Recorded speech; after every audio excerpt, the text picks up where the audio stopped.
Hello students, welcome to the lecture on exceptions handling. And after this lecture we will be able to learn the following objectives. Understand about handling of exception. Explain the types of exceptions. Define exception hierarchy. Explain throws, throw, and finally keywords. Declare your own exception. Let's start with a brief introduction to exceptions handling. An exception is an event which occurs during the execution of a program, which disrupts the normal flow of the program's instructions. When an error occurs within a method, the method creates an object and hands it off to the runtime system.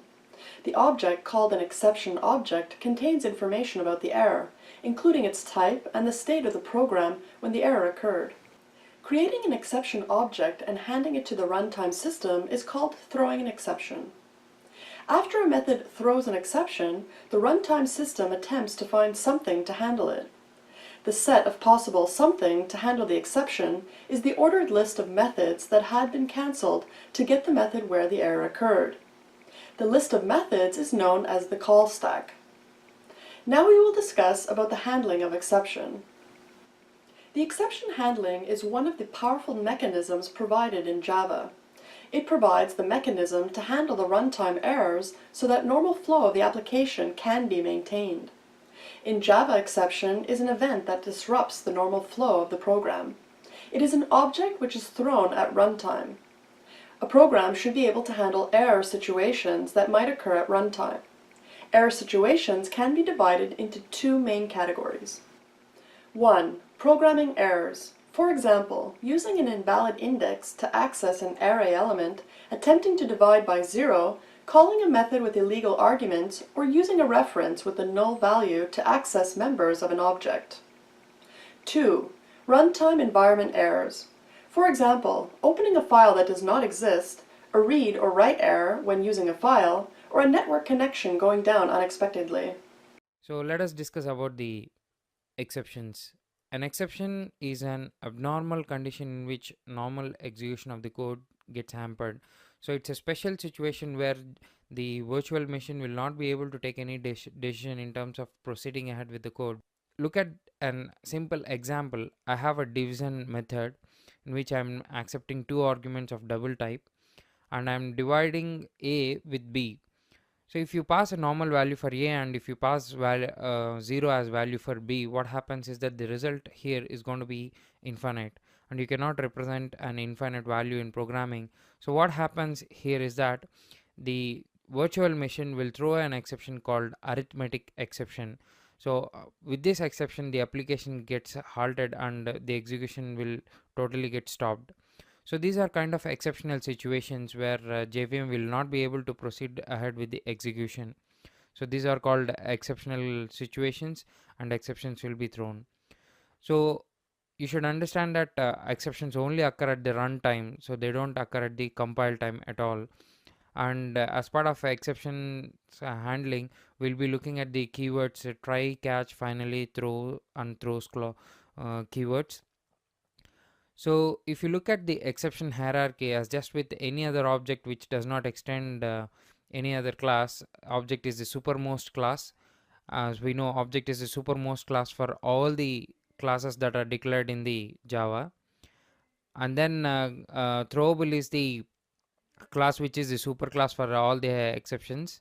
And we have two categories under throwable. One is error, the other one is the exception. Under exception, we have another category called runtime exception. These are called unchecked exceptions, and whatever the exception that extend the exception is called checked exception. We'll be discussing about why they are called checked and unchecked exceptions. So there are multiple exceptions that are declared inside Java itself, which extend exception, and there are also runtime exceptions. As I have told, arithmetic is a exception is an runtime exception. So before going ahead with the exceptions, we will just discuss about the errors. Errors are very critical things where the application will come to a sudden halt. So errors are actually thrown by the Java runtime system and indicate some irrecoverable conditions that occur during the program execution. So you cannot recover from errors, but you can handle them, but you cannot really do much about it. They are actually critical situations which the application will not be able to run at all. So once thrown by the system, application cannot recover from it and will come to halt. And errors need not be handled. Actually, they can be handled, but there's no use out there. So if you look at some examples about errors, there's an error called out of memory error. This error occurs when there is no extra space to create a new object inside the memory. That means the total RAM is occupied by the existing objects and we don't have any extra space, so our application will not be able to run anymore. So we'll get an out of memory error. And there's another error which we sometimes come across is called stack overflow error, which comes in terms of when you invoke a method in cyclic manner. Say I have a method 1 which invokes method 2, and in turn method 2 will invoke method 1. So what happens is that the stack will keep on calling each other method again and again, and what happens, the stack is going to get overflowed. So this throws an stack overflow error. So if you look at a simple example of error, you can see that I have method 1 which will invoke method 2, again method 2 which will invoke method 1. So I'm executing this by invoking method 1.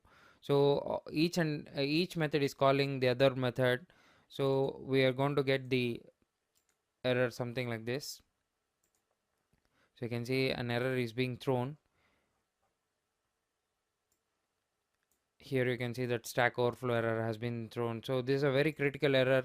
So the application will not be able to proceed anymore because it only be able to move its execution between these two methods and cannot escape from this loop.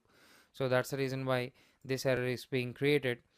Then coming to the exception part, unlike errors, exception can be handled to prevent the program to automatically get terminated. So exceptions are slightly less critical conditions where we'll be able to recover from those exceptions and make the application go forward.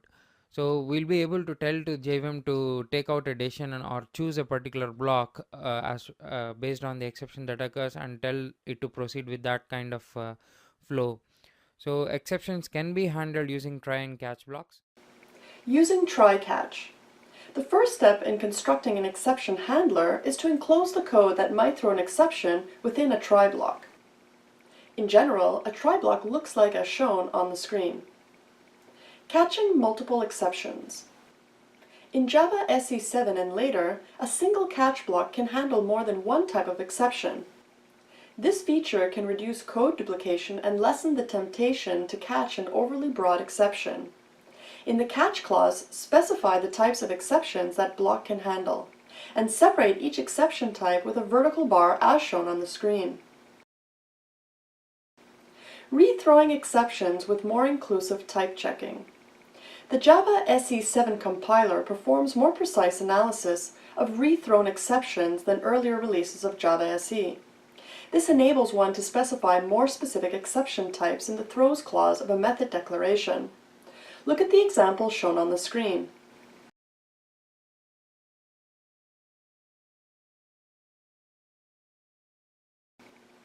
Using finally clause.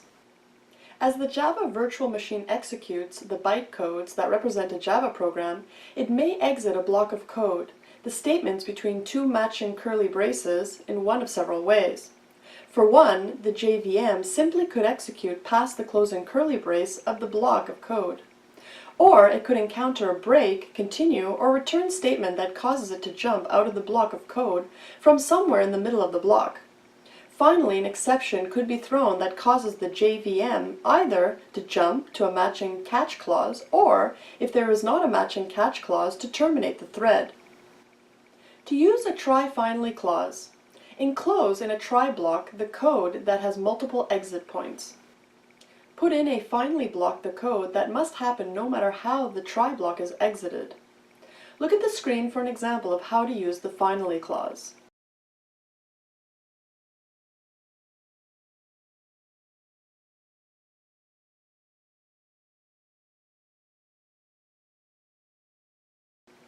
Try finally clauses in bytecodes. In bytecodes, finally, clauses act as miniature subroutines within a method. At each exit point inside a try block and its associated catch clauses, the miniature subroutine that corresponds to the finally clause is called. After the finally clause completes, as long as it completes by executing past the last statement in the finally clause, not by throwing an exception or executing a return, continue, or break, the miniature subroutine itself returns. Execution continues just past the point where the miniature subroutine was called in the first place, so the try block can be exited in the appropriate manner. Let's talk about the types of exceptions. An exception is an event which causes the program to be unable to flow in its intended execution. There are exceptions that the programmer will know are a possibility when an application interacts with a resource or a user, and these exceptions can be handled.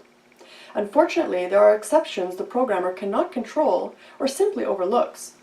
In short, all exceptions are not created equal, and therefore there are several types for a programmer to think about. There are three types of exception: the checked exception, the error, and the runtime exception. 1. The checked exception. Checked exceptions are exceptions that a Java application should be able to cope with. For example, if an application reads data from a file, it should be able to handle the file not found exception. After all, there is no guarantee that the expected file is going to be where it's supposed to be. Anything could happen on the file system which an application would have no clue about. 2. Errors. The second kind of exception is known as the error. When an exception occurs, the JVM will create an exception object. These objects all derive from the throwable class. The throwable class has two main subclasses, error and exception. The error class denotes an exception that an application is not likely to be able to deal with. These are not exceptions at all, but problems that arise beyond the control of the user or the programmer. Errors are typically ignored in code because one can rarely do anything about an error. 3. Runtime exceptions. A runtime exception occurs simply because the programmer has made a mistake.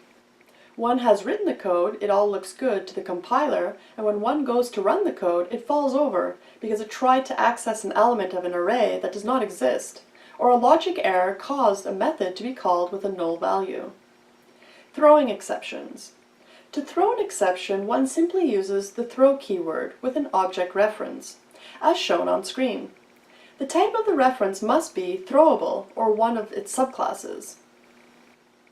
The code shown on the screen shows how a class that represents the customer, class virtual person, might throw exceptions if the coffee did not meet the customer's temperature preferences. Note that Java also has a throws keyword in addition to the throw keyword. Only throw can be used to throw an exception.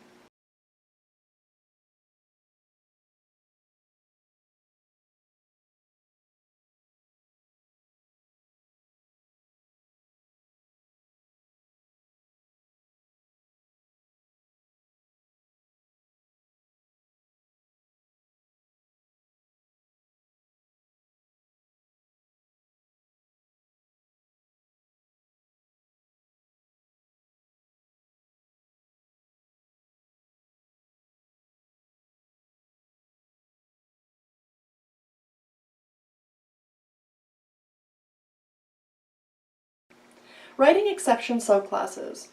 One can create one's own exceptions in Java. Keep the following points in mind when writing one's own exception classes. All exceptions must be a child of throwable. If one wants to write a checked exception that is automatically enforced by the handle or declare rule, one needs to extend the exception class. If one wants to write a runtime exception, one needs to extend the runtime exception class. Before we learn how to handle exceptions, let us quickly have a look at the two categories in which the exception falls. The first type of exceptions are the checked exceptions, and these are frequently considered to be non-fatal to the program, and either these must be handled in the program or they can also be passed to the parent class. So such type of exceptions are called checked exceptions. And the second type of exceptions, which are unchecked exceptions, are basically conditions which are fatal to the execution of program, and not much can be done about it. So in this situation, the program will terminate with an error message. Again, quickly, let us have a look at some of the examples of both the type of exceptions we just saw. In checked exceptions, there are array index out of bound exception, then file not found exception. We just saw the example of file not found exceptions around 2 slides back, and then there is number format conversion exception. Unchecked type of exceptions, there is null pointer exception.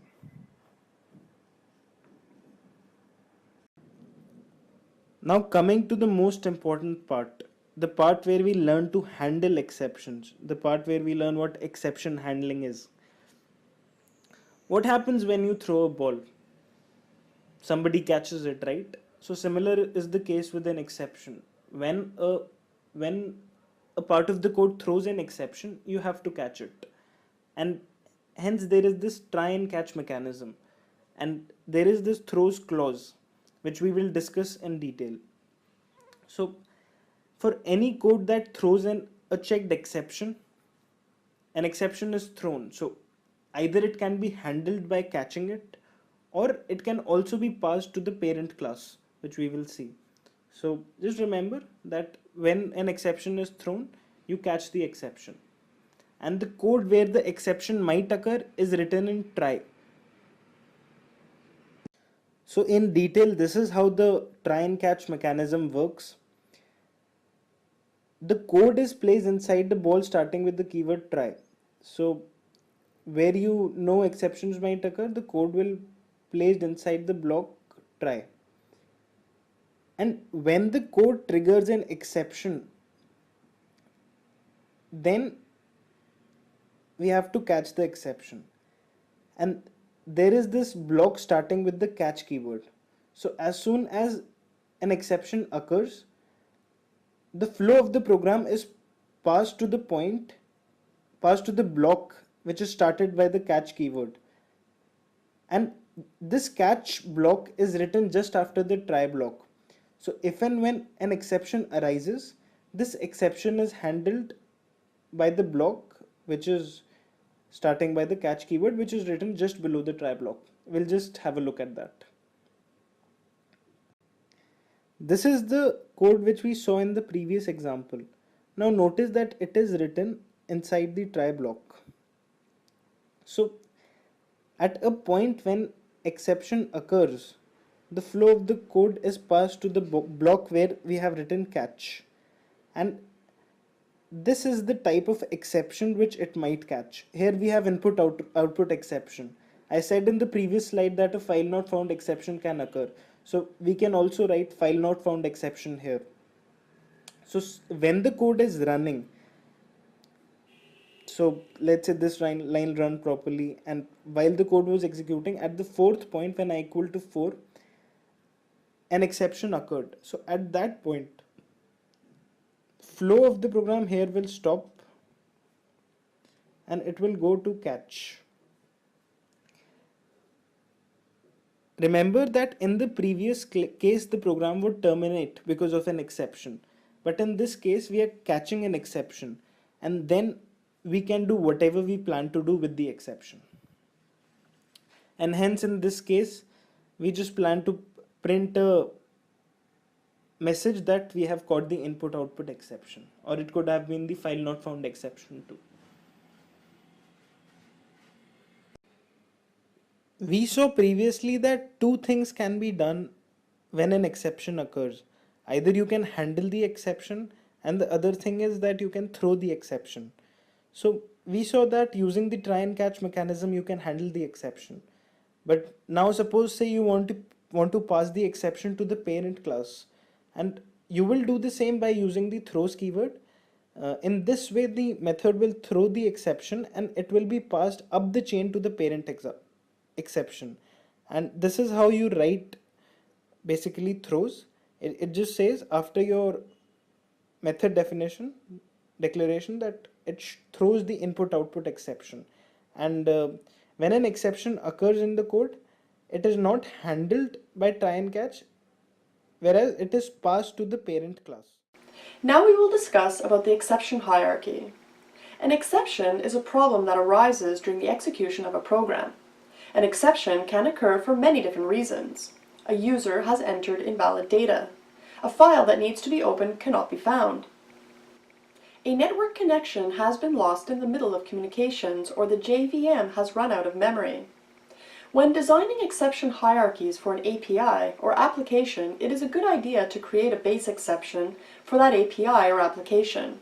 For example, in Mr. Persister Java Persistence ORM API, the base exception is called persistence exception. This base exception makes it possible to catch and handle all exceptions thrown by Mr. Persister in the same catch block. Exceptions methods. The throwable class is the superclass of all errors and exceptions in the Java language. Only objects that are instances of this class are thrown by the Java virtual machine, or can be thrown by the Java throw statement. Similarly, only this class or one of its subclasses can be the argument type in a catch clause. For the purposes of compile time checking of exceptions, throwable and any subclass of throwable that is not also a subclass of either runtime exception or error are regarded as checked exceptions. A throwable contains a snapshot of the execution stack of its thread at the time it was created. It can also contain a message string that gives more information about the error. Over time, a throwable can suppress other throwables from being propagated. Finally, the throwable can also contain a cause, another throwable that caused this throwable to be constructed. The recording of this causal information is referred to as the chained exception facility, as the cause can itself have a cause, and so on, leading to a chain of exceptions, each caused by another. The throws throw keywords. Throw and throws are the two keywords used in Java for exception handling. Throws declares that method is capable of throwing an exception, but it does not handle the exception that must be specified by using throws class. When programmer defines a method and he knows that some part of code can raise an exception and he does not want to handle that exception within that function, then the method is defined with throws keyword as shown on the screen.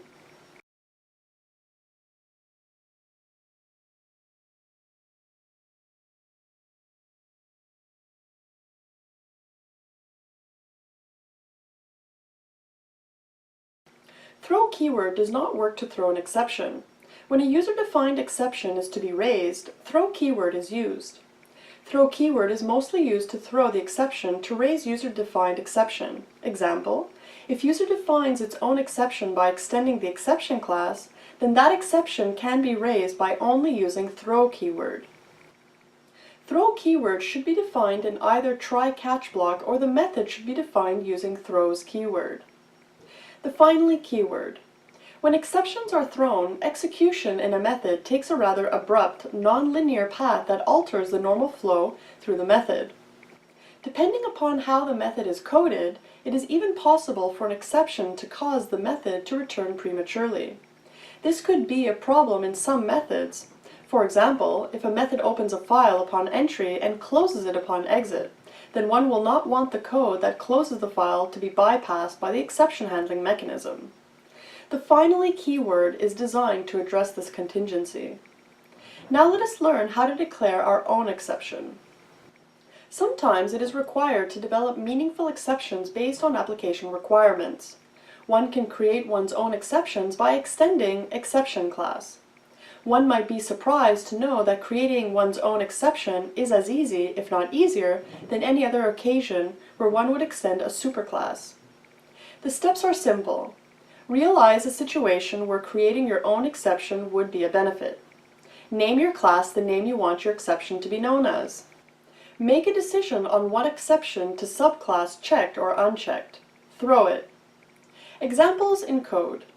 Consider the system login program which prompts the user for a username, password, and validates those inputs against the stored credentials. The flow of execution will go one of two ways. Either it will tell the user how they successfully logged in, or it will throw a security breach exception which, when caught, will tell the user the login process failed. Common exception. Java defines several exception classes inside the standard package java.lang. The most general of these exceptions are subclasses of the standard type runtime exception. Since java.lang is implicitly imported into all Java programs, most exceptions derived from runtime exception are automatically available. Now in the end, let us summarize what we have learned in this lecture. An exception is an event which occurs during the execution of a program, which disrupts the normal flow of the program's instructions. After a method throws an exception, the runtime system attempts to find something to handle it. The exception handling is one of the powerful mechanisms provided in Java. It provides the mechanism to handle the runtime errors so that normal flow of the application can be maintained. The Java SE7 compiler performs more precise analysis of rethrown exceptions than earlier releases of Java SE. As the Java virtual machine executes the bytecodes that represent a Java program, it may exit a block of code, the statements between two matching curly braces, in one of several ways.